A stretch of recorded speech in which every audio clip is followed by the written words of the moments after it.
Hello, good day everyone! Napakarami na naman pong mga nagtatanong, bakit nagkakaroon ng gallstone? Ano ang dahilan ng gallstone?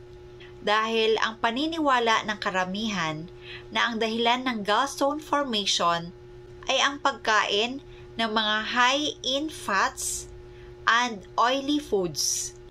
Pero itong paniniwala ay isang myth lamang. Ngayon, ipaliliwanag ko po sa inyo na mas madaling maintindihan ng isang ordinaryong low-carber o isang ordinaryong tao. Ang liver po natin ay gumagawa ng bile. Ang bile ay nakastore sa ating gallbladder. Ngayon, kapag may papasok sa katawan natin ng mga fatty foods, magko-contract po si gallbladder at ilalabas si bile para tunawin yung high fat na kinain natin.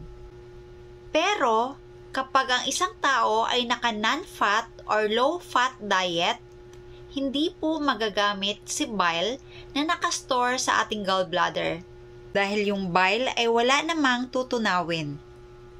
Ang bile po kasi natin pwede siyang i-compare sa dishwashing soap na pantunaw ng sebo kapag naghuhugas tayo ng mga plato o mga kaldero.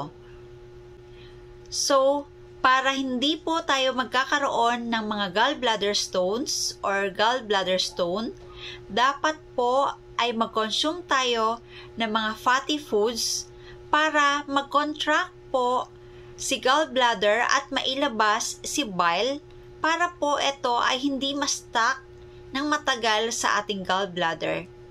Mas maigi po nakakain tayo ng fatty foods para mag-contract po si gallbladder at magagamit yung bile na nakastore sa gallbladder para ito ay hindi maging gallbladder stone.